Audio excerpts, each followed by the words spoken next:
കർണാടകത്തില് ഈ അടുത്തിടെ സ്വർണത്തിൻ്റെയും ലിഥിയത്തിൻ്റെയും നിക്ഷേപം കണ്ടതായിട്ട് വാർത്ത വന്നിട്ടുണ്ട്. ഇങ്ങനെ ഇതിനു മുമ്പും ഇങ്ങനെ കർണാടകത്തിൽ പിന്നെ സ്വർണം കണ്ടിട്ടുണ്ട്, ലിഥിയത്തിൻ്റെ അംശം കണ്ടിട്ടുണ്ട് എന്നൊക്കെ പറയുമ്പോൾ അവിടെ ഇതിനെ തുടർന്ന് ഖനനം നടന്നതായിട്ടോ നിക്ഷേപത്തിൻ്റെ അതിനെ തുടർന്നുള്ള മറ്റ് ശേഖരം കിട്ടിയതായിട്ടോ അങ്ങനെയൊന്നും പിന്നീട് കേൾക്കുന്നില്ല. അപ്പോൾ സാർ, ഇത്തരം വാർത്തകൾ ഇങ്ങനെ വരുന്നു എന്നല്ലാതെ അതിൻ്റെ പിന്തുടർന്നുള്ള നമ്മുടെ രാജ്യത്തിന് നേട്ടമുണ്ടായതായിട്ടുള്ള എന്തെങ്കിലും കാര്യങ്ങൾ പിന്നീട് നമുക്ക് അറിയാൻ കഴിയുന്നില്ല. ഇത്തരം വാർത്തകൾ വെറും വ്യാജ വാർത്തകളാണോ എന്ന് സംശയിക്കേണ്ടി വരുന്നില്ല സാർ? അത് അയ്യപ്പദാസ് ചോദിച്ചത് സാധാരണക്കാർക്ക് തീർച്ചയായിട്ടും അങ്ങനെ ഒരു സംശയം ഉണ്ടാകാം. അപ്പൊ ഏറ്റവും ഒടുവിലെ കണ്ടെത്തലിനെ കുറിച്ച് പറഞ്ഞിട്ട് ഞാൻ അയ്യപ്പദാസിന്റെ ചോദ്യത്തിലേക്ക് വരാം.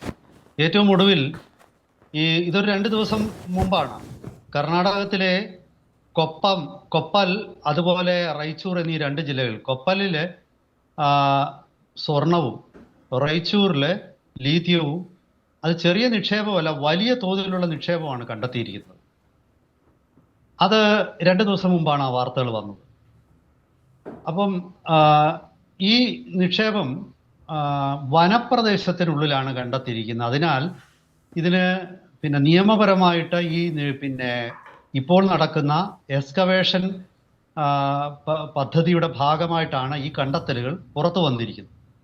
ഈ Karnataka state mining and geology department ഇന്ത്യയുടെ മൈനിങ് ആൻഡ് ജിയോളജി ഡിപ്പാർട്ട്മെന്റുമായിട്ട് ചേർന്ന് നടത്തിയ ഖനനത്തിലാണ് ഈ കണ്ടെത്തലുകൾ ഉണ്ടായത്. പക്ഷേ അവരുടെ ഒരു ഖനനം സർവേ തന്നെ പൂർത്തിയാകണമെങ്കിൽ 4 തരത്തിലുള്ള ഖനനങ്ങൾ നടത്തണം. ഇത് 2ാമത്തെ ഖനനത്തിൽ തന്നെ ഇവിടെ ലീഥിയത്തിൻ്റെയും സ്വർണത്തിൻ്റെയും വൻ നിക്ഷേപത്തിൻ്റെ സാന്നിധ്യം ഉറപ്പിച്ചു. അപ്പോൾ തീർച്ചയായിട്ടും അത് വലിയൊരു നിക്ഷേപമായിരിക്കും എന്നുള്ളതാണ് അത് നൽകുന്ന സൂചന. കാരണം യഥാർത്ഥത്തിൽ 3ഉം 4ഉം ഘട്ടത്തിലേക്ക് എത്തുമ്പോഴാണ് കൂടുതൽ ആഴത്തിലുള്ള ഖനനം നടത്തുന്നത്.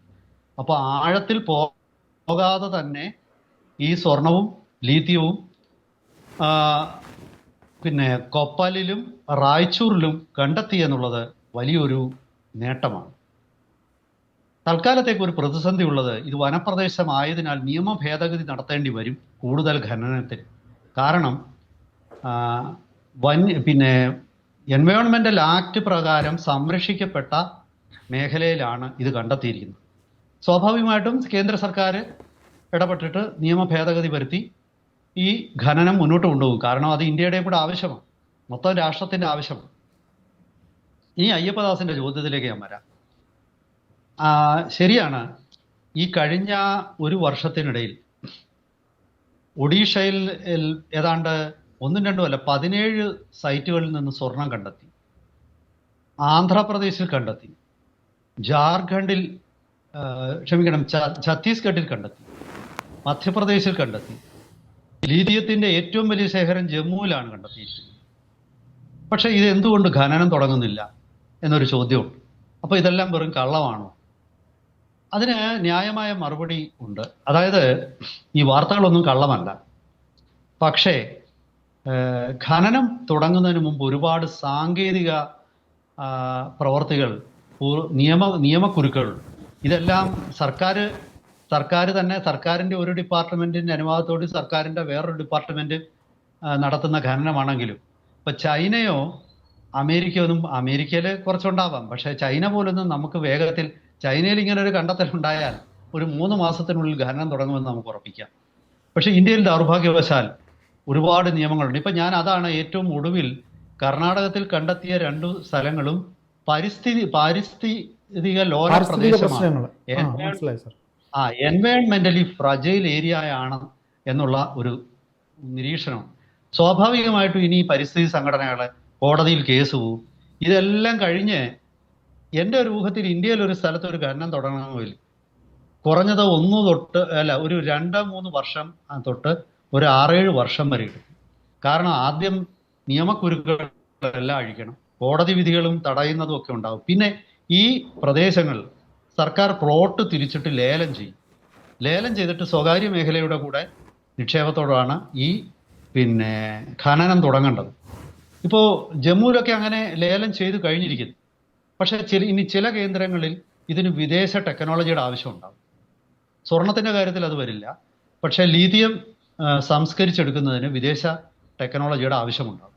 സ്വാഭാവികമായിട്ടും ഈ ലേലത്തിലെടുക്കുന്ന കമ്പനിക്ക് അത് സംസ്കരിക്കാനുള്ള ശേഷിയുണ്ടോ എന്നുള്ളത് സർക്കാർ പരിശോധിക്കും. അപ്പോൾ അവർക്ക് വിദേശത്തു നിന്നുള്ള കമ്പനിയുടെ സമ്മതപത്രം കാണിക്കേണ്ടി വരും. പിന്നെ മാത്രമല്ല, ഇവർ രണ്ട് കമ്പനികളോട് ചേർന്ന് ഇന്ത്യയിലൊരു കമ്പനി സ്പെഷ്യൽ പർപ്പസ് വെഹിക്കിൾ എന്ന് പറയുന്നത് ഫ്ലോട്ട് ചെയ്യേണ്ടി വരും. അങ്ങനെ ഒരുപാട് നിയമക്കുരുക്കളുണ്ട്. അപ്പോൾ ചുരുക്കി പറഞ്ഞാൽ ഈ നിയമക്കുരുക്ക് അഴിക്കണമെങ്കിൽ തന്നെ നാളുകളുണ്ട്.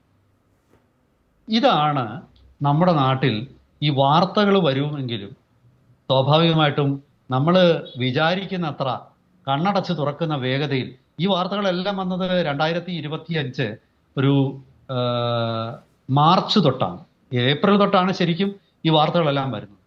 അപ്പോൾ ഇതിപ്പം ഒരു 6 മാസത്തിനുള്ളിലൊന്നും ഇന്ത്യയിൽ ഒന്നും നടക്കില്ല. നമ്മുടെ രാജ്യത്തെ വ്യവസ്ഥിതി അങ്ങനെയാണ്. നമ്മുടെ രാജ്യത്ത് ഒരുപക്ഷെ ഈ ബ്യൂറോക്രാറ്റിക് റെഡ് ടേപ്പിസം അല്ലെങ്കിൽ നിയമങ്ങളുടെ ആധിക്യം ഇതൊക്കെയാണ് സ്വാഭാവികമായിട്ടും പുരോഗതിയുടെ ഗതിവേഗത്തെ തടയുന്നത്. ഇപ്പം തന്നെ കർണാടകത്തിലെ അതിൽ നിന്ന് തന്നെ ഞാൻ തുടങ്ങാം. കർണാടകത്തിലെ യഥാർത്ഥത്തിൽ ഈ ലീഥിയം കണ്ടെത്തൽ ആദ്യം വാർത്ത വരുന്നത് 2023 പക്ഷേ അതിനുശേഷം പിന്നെ അവർക്ക് ആ പരീക്ഷ, അതായത് സ്റ്റേറ്റ് ജിയോളജിക്കൽ ഡിപ്പാർട്ട്മെന്റിന് തുടർ ഗവേഷണമായിട്ട് മുന്നോട്ട് പോകാൻ കഴിഞ്ഞില്ല എന്നുള്ളത് നമ്മളെ ഓരോരുത്തരെയും ലജ്ജിപ്പിക്കേണ്ട ഒരു കാര്യമാണ്. അവിടെ ഒരുപാട് പ്രതിസന്ധികൾ അവർക്ക് നേരിടേണ്ടത്. ഇതിനിടയ്ക്ക് ചില വാർത്തകൾ വരുന്നത് ഈ കർണാടകം പണ്ട് തൊട്ടേ സ്വർണ്ണ ഖനനം, അത് നിങ്ങളെല്ലാവരും കേട്ടിട്ടുണ്ടായിരിക്കും, കോലാർ സ്വർണ്ണഖനിയെക്കുറിച്ച്. അങ്ങനെ KGF എന്നുള്ള സിനിമയൊക്കെ ഉണ്ടല്ലോ, കോലാർ ഗോൾഡ് ഫീൽഡ്. അപ്പോൾ ഈ കർണാടകത്തിൽ വലിയ അധോലോക സംഘങ്ങൾ രാഷ്ട്രീയക്കാരുടെ നിയന്ത്രണത്തിലുള്ളത്. അതിൽ കോൺഗ്രസിന്റെ നേതാക്കന്മാരുണ്ട്, BJPയുടെ ഉണ്ട്. സ്വാഭാവികമായിട്ടും ഈ ഖനനം സർക്കാർ മേഖലയിൽ തുടങ്ങുന്നതിനെ അട്ടിമറിക്കാൻ ഇവർ ശ്രമിക്കും. കാരണം ഇവർ ഇതിനിടയ്ക്ക് എവിടെ വന്നിട്ട് ഈ സ്വകാര്യ ആൾക്കാർ വന്നിട്ട് ഖനനം ചെയ്യാൻ ശ്രമിക്കും, സർക്കാരിൻ്റെ അനുമതിയൊന്നുമില്ലാതെ. അങ്ങനെ ഈ ഖനന മേഖലയെ മാഫിയകളാണ് ഇന്ത്യയിൽ നിയന്ത്രിച്ചിരുന്നത്. കൽക്കരി ഖനന മേഖലയെ ഇപ്പം ഇന്ത്യയിൽ ഏറ്റവും കൂടുതൽ കൽക്കരി ഉൽപ്പാദിപ്പിക്കുന്ന ജാർഖണ്ഡിലെ ഒരു കാലഘട്ടത്തിൽ നക്സലുകൾ മാത്രമായിരുന്നു ഇതെല്ലാം നിയന്ത്രിച്ചിരുന്നത്. ആ പ്രദേശത്ത് പോയി ഖനനമൊന്നും നടത്താൻ പറ്റത്തില്ല. ഛത്തീസ്ഗഡിലും ഇപ്പോഴാണ് നക്സലുകളുടെ നിയന്ത്രണത്തിൽ. നക്സൽ ഇൻഫെസ്റ്റഡ് ഏരിയ എന്ന് പറഞ്ഞാൽ ഇപ്പം റാഡിക്കൽ ഇസ്ലാമിസ്റ്റുകൾക്ക് ഏരിയയിൽ ഒരുപക്ഷെ നിങ്ങൾക്ക് ചെല്ലാൻ പറ്റും. പക്ഷെ ഇവിടെ എന്ന് പറഞ്ഞാൽ നിങ്ങൾക്ക് പോലീസിനോ അധികാരികൾക്കോ ഒന്നും അവിടെ എത്തപ്പെടാൻ പറ്റാത്ത കേന്ദ്രങ്ങളിലായിരുന്നു ഈ ഖനന മേഖലകൾ. പിന്നെ അതുകൂടാതെ ഒരുപാട് സ്വകാര്യ മാഫിയകളും ഉണ്ടായിരുന്നു. ഈ മാഫിയകളൊക്കെ തന്നെ സർക്കാരിലെ പോലീസ് ഉദ്യോഗസ്ഥന്മാരുമായിട്ടും മൈനിങ് ആൻഡ് ജിയോളജിയുടെ ഉദ്യോഗസ്ഥന്മാർക്കും എല്ലാം ആവശ്യത്തിന് കൈക്കൂലി നൽകി അവരെ ഈ പ്രോസസ്സിനെ എല്ലാം തടസ്സപ്പെടുത്തും.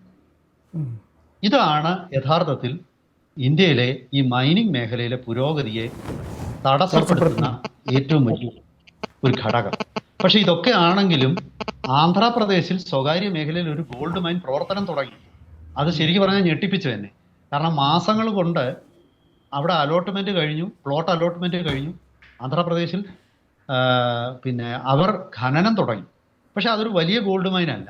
പക്ഷെ ഈ ഇപ്പോൾ കണ്ടെത്തിയിരിക്കുന്ന കർണാടകത്തിലെ കൊപ്പാലിലുള്ള സ്വർണ്ണ നിക്ഷേപത്തെക്കുറിച്ച് പറയുന്നത് 1 ടൺ മണ്ണെടുത്താൽ അതിൽ 12-13 ഗ്രാം സ്വർണം. ഇത് കേൾക്കുമ്പോൾ നമുക്ക് നിസ്സാരമായിട്ട് തോന്നും. 1 ടൺ മണ്ണെടുക്കുമ്പോൾ 13, ഇത് എന്താ ഇത്ര വലിയ കാര്യം? പക്ഷേ ലോകത്തിൽ എല്ലാ ഖനികളിലും സ്റ്റാൻഡേർഡായിട്ട് കാണുന്നത് ഒരു ഖനി ലാഭകരമായി പ്രവർത്തിക്കണമെങ്കിൽ 1 ടൺ അയിരിലെ വെറും 7 ഗ്രാം സ്വർണം ഉണ്ടെങ്കിൽ ആ ഖനി ലാഭകരമാണ്. ഇന്ത്യയിൽ ഇതുവരെ കണ്ടെത്തിയിട്ടുള്ള കോലാർ ഉൾപ്പെടെയുള്ള സ്വർണ്ണ ഖനികളിൽ 1 ടണ്ണിൽ വെറും 3 ഗ്രാം മാത്രമാണ്. ഇവിടെ ഉപരിതലത്തിൽ നിന്നും അധികം താഴെ അല്ലാതെ തന്നെ 1 ടൺ മണ്ണിൽ 13 ഗ്രാം സ്വർണ്ണമുണ്ട്. അതിൻ്റെ അർത്ഥം ഇതൊരു ഞെട്ടിപ്പിക്കുന്ന സ്വർണ്ണശേഖരമാണെന്നുള്ളതാണ്. അതുപോലെ തന്നെ ഞാനീ പറഞ്ഞ ലീഥിയവും അധികം കുഴിക്കാതെ തന്നെ, അധികം ആഴത്തിലേക്ക് പോകാതെ തന്നെ വലിയ രീതിയിലുള്ള നിക്ഷേപങ്ങൾ കണ്ടെത്താൻ കഴിഞ്ഞു റായ്ചൂരിൽ.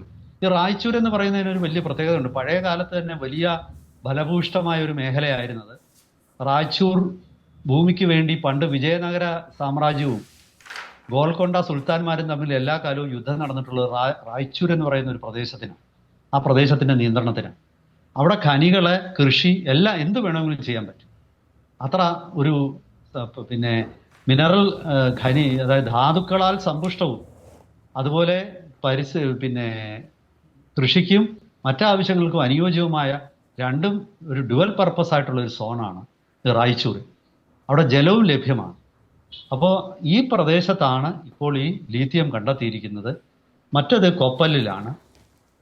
ഇനി ഇത് ഒഡീഷയിൽ, പിന്നെ ആദ്യം ചോദിച്ച ചോദ്യത്തിന് ഞാൻ വീണ്ടും മറുപടി പറയുകയാണ്. ഒഡീഷയിലെ 17 സ്ഥലങ്ങളിൽ സ്വർണ്ണ നിക്ഷേപം കണ്ടെത്തിയതിൽ പലയിടത്തും പിന്നെ ഓപ്ഷനിങ് പ്രോസസ്സ് പൂർണ്ണമായിട്ടുണ്ട്. അതായത് പ്രൈവറ്റ് പാർട്ടികൾക്ക് അത് ഓപ്ഷൻ ചെയ്ത് കൊടുത്തിട്ടുണ്ട്. മധ്യപ്രദേശിലും അതുപോലെ തന്നെ രാജസ്ഥാനിലുമൊക്കെ ലീത്തിയത്തിൻ്റെ എക്സ്കവേഷൻസ് വീണ്ടും പുരോഗമിച്ചുകൊണ്ടിരിക്കുകയാണ്. അപ്പോൾ തീർച്ചയായിട്ടും എനിക്ക് ഉറപ്പുണ്ട്, ഒരു 3 കൊല്ലം 2028-30 കാലഘട്ടം ആകുമ്പോഴേക്കും നമ്മുടെ ഖനന മേഖല വളരെയധികം വ്യത്യസ്തവും ഊർജിതവുമായ ഒരു പ്രവർത്തനത്തിലേക്ക് എത്തപ്പെടും. ഇതൊരു തുടക്കമാണ്. സത്യത്തിൽ ഇന്ത്യ വർഷങ്ങൾക്ക് മുമ്പ് ഈ മേഖലയിലേക്ക് വൻതോതിൽ നിക്ഷേപം നമ്മൾ കൊണ്ടുവരേണ്ടതായിരുന്നു. ഇതിൻ്റെ ഒരു പ്രതിസന്ധി ഒരു പക്ഷെ ഒരു കാലഘട്ടത്തിൽ ഇന്ത്യക്ക് അന്നത്തെ പിന്നെ ഭരണാധികാരികൾ ഇതിന് വേണ്ടത്ര ഒരു ഊന്നൽ കൊടുത്തിരുന്നു. ഒരുപക്ഷെ അവരുടെ കുറ്റമായിരിക്കില്ലായിരിക്കാം, അന്ന് സാമ്പത്തികമായിട്ട് ഇത്രയധികം മുന്നേറിയിട്ടില്ലാത്ത രാഷ്ട്രം എന്നുള്ള നിലയിൽ ഇന്ത്യക്ക് ഇത്തരം പര്യവേഷണ പ്രവർത്തനങ്ങൾക്ക് വേണ്ടിയിട്ട് നീക്കിവെക്കാൻ അധികം തുകയില്ലായിരിക്കാം. ഇപ്പം ഞാൻ മറ്റൊരു വിഷയം കൂടെ പറഞ്ഞിട്ട് ഞാൻ ഇത് അവസാനിപ്പിക്കാം. അതായത് ആൻഡമാൻ കടലിടുക്കിലെ ഇപ്പോൾ എണ്ണയും പ്രകൃതിവാത നിക്ഷേപവും കണ്ടെത്തിയിട്ടുണ്ട്. ഇതെന്താ പണ്ട് കണ്ടെത്താതിരുന്നത്? വളരെ ലളിതമാണ് ഉത്തരം. അതായത് ഒരു കിണറിൽ ഈ പ്രകൃതിയോ എണ്ണയോ ക്രൂഡ് ഓയിലോ കണ്ടെത്തണമെങ്കിൽ, അല്ലെങ്കിൽ ഹൈഡ്രോ കാർബണുകൾ എന്ന് പറയുന്ന അതിൻ്റെ സാന്നിധ്യം ഉണ്ടാകണമെങ്കിൽ ഏതാണ്ട് 30-35 കിണറുകളെങ്കിലും കുഴിക്കുമ്പോഴാണ് ഒരെണ്ണത്തിൽ ഇത് കണ്ടെത്തുന്നത്. ഈ ഓരോ കിണറിന് വേണ്ടിയും ചിലപ്പോൾ 200-300 കോടി രൂപയൊക്കെ ചെലവഴിക്കേണ്ടി വരും. അപ്പോൾ എത്രായിരം കോടി രൂപ ചെലവഴിച്ചിട്ടാണ് നമ്മളൊരു ഫൈൻഡിങ് നടത്തുന്നത്. പക്ഷെ അത് നഷ്ടമല്ല. കാരണം ഒരൊറ്റ കിണറിലെ ഉൽപ്പാദനം കൊണ്ട് തന്നെ നമ്മൾ ഈ ചെലവഴിച്ച ആയിരക്കണക്കിന് കോടി രൂപ നമുക്ക് തിരിച്ചു കിട്ടുകയാണ്. പക്ഷെ നിങ്ങൾക്ക് ഇങ്ങനെയുള്ള പ്രവൃത്തികൾക്ക് വേണ്ടി, റിസർച്ചിന് വേണ്ടിയിട്ട് ചെലവാക്കാനും ഒരുപക്ഷെ കളയാനും, കടലിൽ കൊണ്ട് കളയാനും നിങ്ങൾക്ക് പണം വേണം. അങ്ങനെ നിങ്ങൾ ചെലവാക്കിയില്ലെങ്കിൽ ഒരു കാലത്തും നിങ്ങൾക്ക് ഇതൊന്നും ലഭിക്കുകയില്ല. ഇപ്പോൾ ഉപഗ്രഹം വഴി ഹൈഡ്രോ കാർബണുകളുടെ പ്രസൻസ് നമ്മൾ കണ്ടെത്തിയാൽ അത് എത്ര ആഴത്തിലാണ്, അത് എത്രമാത്രം ഒരു പിന്നെ വയബിളാണ്, ഇതൊക്കെ അറിയണമെങ്കിൽ ആക്ച്വൽ മൈനിങ് തന്നെ നടത്തണം. ഇത് പലപ്പോഴും പിന്നെ ചില ഞാൻ ഈ ആദ്യം പറഞ്ഞ നിയമങ്ങളുടെ പ്രതിസന്ധിയും ഉണ്ടായിരുന്നു. സ്വകാര്യ മേഖലയെ പങ്കാളിയാക്കാനുള്ള പരിമിതികൾ, ഇങ്ങനെ പല രീതിയിലുള്ള പ്രതിസന്ധികളാണ് ഈ അയ്യപ്പദാസ് ആദ്യം ഉന്നയിച്ച സംശയങ്ങളിലേക്കൊക്കെ വഴിതെളിച്ചത്. ഈ പറയുന്ന കടമ്പകളൊക്കെ ചാടിക്കടന്ന് മുന്നോട്ട് വരുമ്പോഴത്തേക്കും കുറെ കൊല്ലങ്ങൾ എടുക്കും. ആ കൊല്ലങ്ങൾ നമ്മൾ സഹിച്ചേ പറ്റൂ, നിയമങ്ങൾ പരിഷ്കരിച്ചേ പറ്റൂ. എന്തായാലും ശരി, കർണാടകത്തിലേത് വളരെ സീരിയസ് ഫൈൻഡിങ് ആണ്. കേന്ദ്ര സർക്കാരും അതിനകത്തിൽ കൃത്യമായിട്ട് ഇടപെടും. സ്വാഭാവികമായിട്ടും ഈ പറയുന്ന പരിസ്ഥിതി ലോലപ്രദേശം എന്നുള്ള ഒരു കടമ്പ മറികടക്കാനായിട്ട് കേന്ദ്ര പരിസ്ഥിതി മന്ത്രാലയം തന്നെ നിയമം ഭേദഗതി ചെയ്യുമെന്നാണ് ഞാൻ മനസ്സിലാക്കുന്നത്. വരും ദിവസങ്ങളിൽ കൂടുതൽ വിശദാംശങ്ങളുമായിട്ട് നമുക്ക് ഇവയെക്കുറിച്ചുള്ള പുതിയ ഡെവലപ്മെന്റ്സ് പ്രേക്ഷകരെ അറിയിക്കും.